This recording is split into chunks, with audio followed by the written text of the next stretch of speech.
कि बोलो श्री राम जय जय राम। बोलो श्री राम जय सिया राम। बोलो श्री राम जय सिया राम। बोलो श्री राम जय सिया राम। बोलो श्री राम जय सिया राम। बोलो श्री राम जय सिया राम।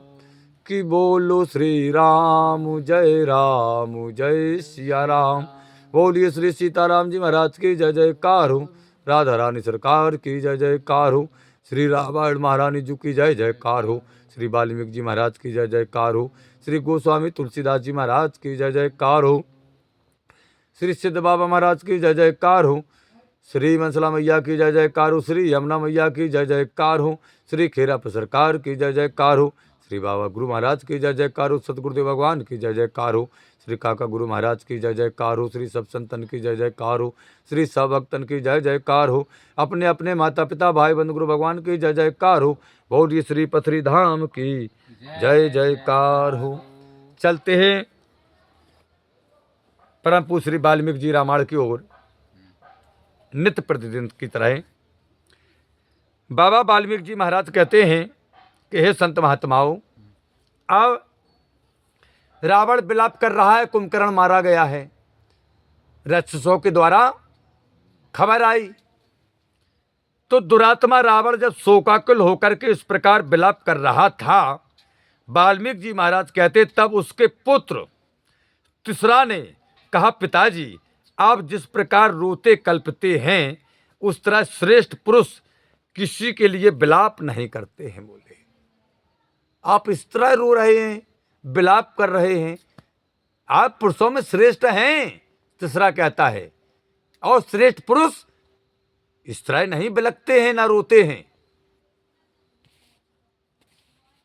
इसमें तनिक भी संदेह नहीं है। तीसरा कहता है कि मजले चाचा जो युद्ध में वीर गति को प्राप्त हो गए हैं, पूर्ण पराक्रमी थे, फिर भी आप जैसे प्रतापी राजा को इतना शोक करना, तीसरा कहता कि हे पिताजी शोभा नहीं देता है। मानता हूं कि हमारे चाचा कुंभकर्ण बड़े बलवान थे, वीर गति को प्राप्त हुए, लेकिन आप जैसे प्रतापी राजा को इतना शोक करना शोभा नहीं देता है। तीसरा कहता है आप अकेले ही तीनों लोकों से लोहा लेने में सामर्थ्य है। पिताजी अकेले ही तीनों लोकों को जीत सकते हैं, सामर्थ्य है आपके पास। आपके पास ब्रह्मा जी द्वारा प्रदान की गई शक्ति है। तीसरा कहता है कि पिताजी आपके पास ब्रह्मा जी के द्वारा जो शक्ति दी गई है, उस शक्ति के द्वारा आप तीनों लोकों को विजय कर सकते हैं, जीत सकते हैं। उसी के द्वारा आप शत्रु पर विजय प्राप्त कीजिए।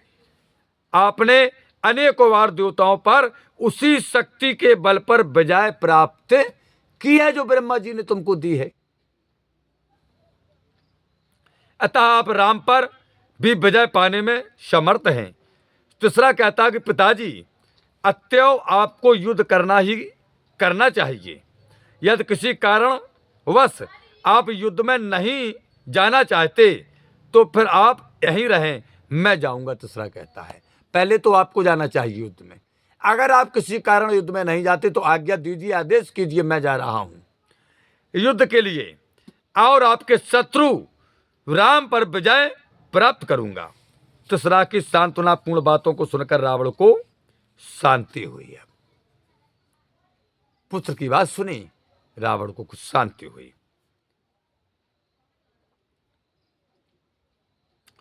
भाई की वीरतापूर्ण बातों को सुनकर रावण के शेष पुत्र देवांतक, नारांतक तथा पराक्रमी अतकाय भी युद्ध के लिए उत्साहित हुए। वे सभी इंद्र के समान पराक्रमी और मायावी थे। सबको शस्त्र विद्या का पूर्ण ज्ञान था महाराज, तथा सभी युद्ध कला में निपुण थे। सबने तपस्या द्वारा वरदान प्राप्त किए थे, युद्ध विद्या में निपुण थे, लेकिन इतनी तपस्या की महाराज एक बात तो पर राक्षस जितने भाई थे सब तपस्वी, और जय जलन देवतन को सबसे ज्यादा आती इनसे। हाँ, सबसे ज्यादा विष्णु से आती। हाँ,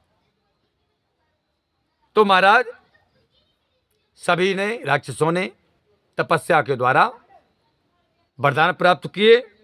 रावण ने अपने पुत्रों को अनेक प्रकार के आभूषणों से सुशोभित करके शुभाशीष देकर के संग्राम भूमि में भेजा।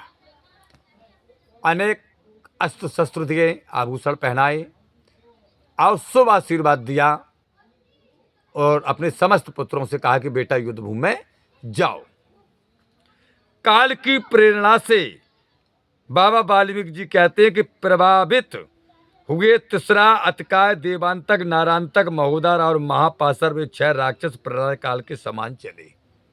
कैसे चले? प्रलय काल के समान चले युद्ध भूमि के लिए।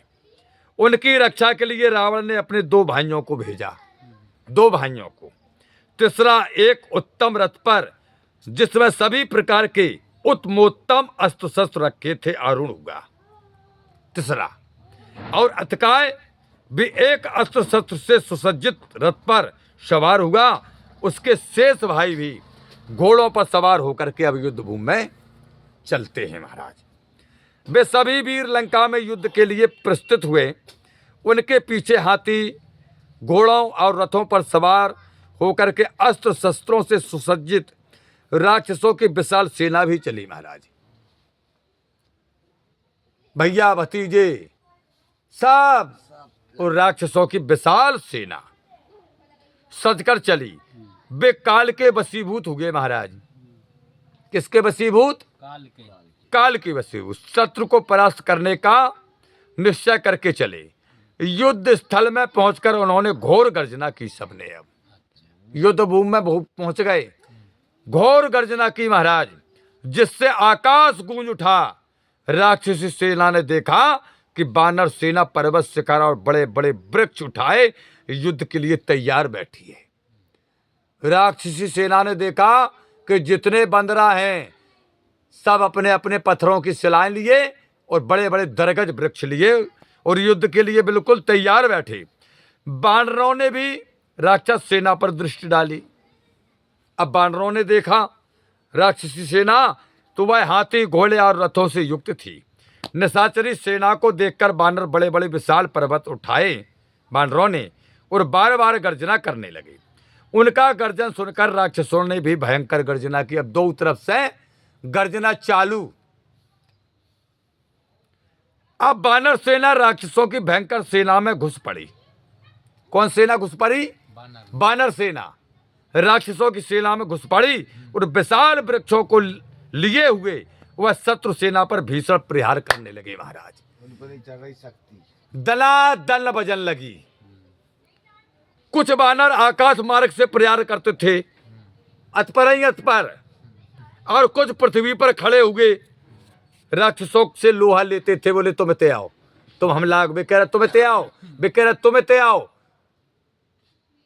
और जौन बंदरा कमजोर दिखा रहा हो, जौन के ऊपर राक्षस प्रहार कर रहा हो, सुबह ऊपर वाले तुरंत वहां को हिसाब किताब लगा देते जो ऊपर रहते।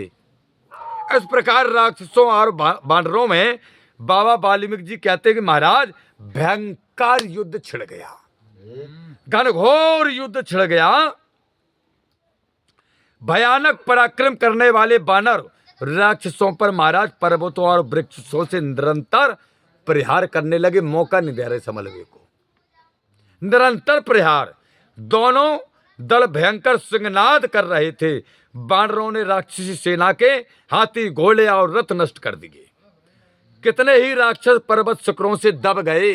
जाने कितने राक्षस, इतने पथरा और दरगज वृक्ष पटके बंदरन्य के दब गए। वानरों के घूंसों की मार से कितने ही राक्षसों की महाराज आंखें निकल आई। कनपट्टी में दाए घूंसा, बंदरन्य राक्षसन के तो आंखें निकल आई। यानी कितन की कोई रण क्षेत्र छोड़ करके भाग निकले। बोले बचो भैया, रे भैया, मार कलीना मचोए थे। तो कोई चीखने चिल्लाने लगे। पराक्रमी राक्षस भी वानरों को अपने तीखे बाणों से विदीर्ण कर रहे थे। जो पराक्रमी राक्षस हैं वो अपने बाणों से राक्षसों को विदीर्ण कर रहे थे। इस प्रकार दोनों दल विजय की आशा से एक दूसरे को धराशाही करने लगे। इतना भयानक युद्ध हो रहा कि वानर कह रहे हम राक्षसों को धराशाही कर दें। हम जीत जाएं, इन्हें धराशायी करो। और राक्षस कह रहा है कि हम बेजाय हुआ है, इन्हें धराशायी करो। तो एक दूसरों को धराशायी करने में अब दोनों सेनाएं लगी हैं। बानरों के भयंकर प्रहार देखकर रावण पुत्र नारायणतक बानर दल में अपनी शक्ति से कोहराम मचाने लगा। अब बानर के दल में घुस गया नारायणतक, कोहराम मचाने लगा। उसने 700 बानरों को काटकर भूमि में डाल दिया। कितने बानरों को? 700 बानरों को अकेले नारायणतक ने काट के डाल दिया अपनी तलवार से भूमि पर। प्रधान बानरों को भी उसने आहत कर दिया। उससे भयभीत होकर बानर सेना इधर उधर भागने लगी महाराज। और कुछ भाग करके सुग्रीव की शरण में जा पहुंची। कुछ बानर सुग्रीव महाराज के में बोले, महाराज बचाओ। सुग्रीव ने बानर सेना को भयभीत देख करके पराक्रमी अंगद से कहा कि वीर अंगद, यह जो घोड़े पर देखो कौन है? हाँ, यह जो घोड़े पर राक्षस सवार बानरों को मार रहा है, इससे तुम जाकर शीघ्र ही मार डालो। बोले जाओ बेटा अंगद। अच्छा। हाँ, जो घोड़े पर बैठा राक्षस है, बोले ये बानरों को बहुत मार रहा है, बोले इससे जितनी जल्दी होए, बोले जितनी जल्दी इसका काम तमाम कर दो। आज्ञा पाते ही महाराज बाली पुत्र अंगद गर्जना करते हुए उसकी ओर बड़ी तेजी से गए और उससे बोले, ओ निशाचर ठहर जा। इन साधारण बानरों को मारकर तू क्या करेगा? अंगद ने कहा नारायणतक से कि ये निशाचर ठहर, रुक। ये छोटे पूरे पहलवानों से तू लड़ रहा है, बोले इन्हें मार करके क्या करेगा? तेरे भाले की चोट वज्र के समान है, किंतु उसे मेरी छाती में तो मार। खोल दी छाती अंगद ने, बोले मार इसमें। अंगद के उत्तेजनापूर्ण वचन सुनकर नारायणतक को बड़ा क्रोध आया, गुस्सा आ गई नारायणतक को। उसने सहसा ही बाली कुमार अंगद की छाती पर अपने तेजस्वी भाले का प्रहार कर दिया। अंगद की छाती पर नारायणतक ने हाँ भाले का प्रहार कर दिया महाराज। अंगद का वक्षस्थल वज्र समान कठोर था महाराज, छाती वज्र के समान कठोर थी। उसमें लगते ही उसका वह भाला टूट गया।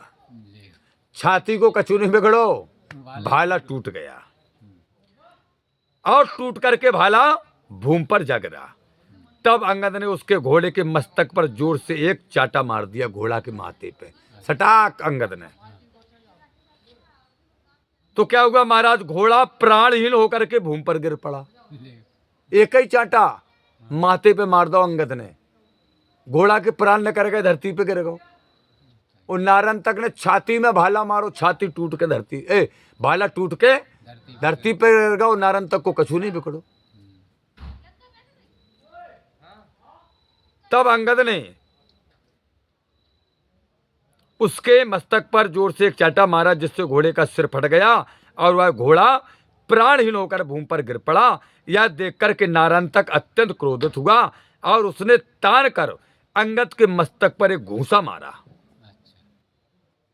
कब घोड़ा मत डारो जाने, तो एक घूंसा अंगद के मस्तक पर तान के जोर से धर दो। अब क्या हुआ महाराज? मुक्के की मार से अंगद का माथा फट गया। इतना जोर का नारायणतक ने मुक्का मारा माथे पे अंगद के पे कि अंगद का माथा विदीर्ण हो गया, फट गया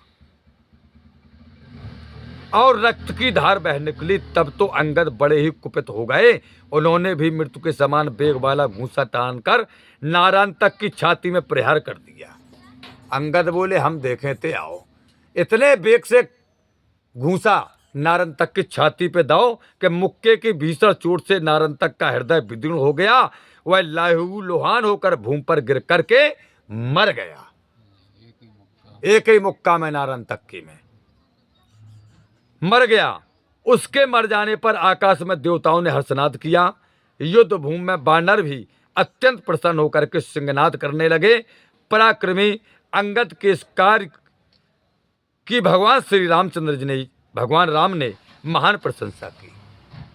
भगवान ने कहा अंगद से कि राम ने कहा अंगद से कि अंगद वास्तव में तुम बलवान हो, हाँ बाली पुत्र हो, बलवान हो। भूर भूर प्रशंसा की, बड़ाई की भगवान ने। स्वयं महाबली अंगद भी इस वजह पर अत्यंत हर्षित हुए, प्रसन्न हुए। अंगद भी हंसे कि हाँ, हमने किसी को मारा है। तो आज की कथा का समापन नारन तक का वध हो गया। हे प्रभु आनंद दाता ज्ञान हमको दीजिए, शेर गुसारे दुर्गुणों से दूर हमको कीजिए। लीजिए हमको शरण में, हम सदाचारी बने, ब्रह्मचारी धर्म रक्षक वीरो वृतोधारी बने। यह कार्य जो मैंने उठाया आप ही की आसु से, ऐसी कृपा हो नाथ की जो पूर्ण होवे दास की। दीनानाथ अनाथ का भला मिला संयोग, यदि आप तारो नहीं तो हंसी करेंगे लोग। लखन सिया रामचंद्र शंकर हरिओम। जय जय सिया राम, जय जय हनुमान, हरि की जय जयकार हो। बोलिए श्री सीताराम जी महाराज की जय जयकार हो। श्री राधा रानी सरकार की जय जयकार हो। श्री रामायण महारानी जी की जय जयकार हो। श्री वाल्मीकि जी महाराज की जय जयकार हो। श्री गोस्वामी तुलसीदास जी महाराज की जय जयकार हो। श्री यमुना मैया की जय जयकार हो। श्री सिद्ध बाबा महाराज की जय जयकार हो। श्री मंसला मैया की जय जयकार हो। श्री खेरापा सरकार की जय जयकार हो। श्री बाबा गुरु महाराज की जय जयकार हो। श्री सतगुरुदेव भगवान की जय जयकार हो। श्री काका गुरु महाराज की जय जयकार हो। श्री सब संतन की जय जयकार हो। श्री सब भक्तन की जय जयकार हो। अपने अपने माता पिता भाई बंधु गुरु भगवान की जय जयकार हो। और ये संध्या आरती महारानी की जय जयकार हो। बोलिए समस्त श्रोता जनों की, भक्त जनों की जीवन की जय जयकार हो। हरिओम शरणम गच्छामि, हरिओम शरणम गच्छामि, हरिओम शरणम गच्छामि, हरिओम शांति शांति शांति, हरिओम शांति शांति शांति।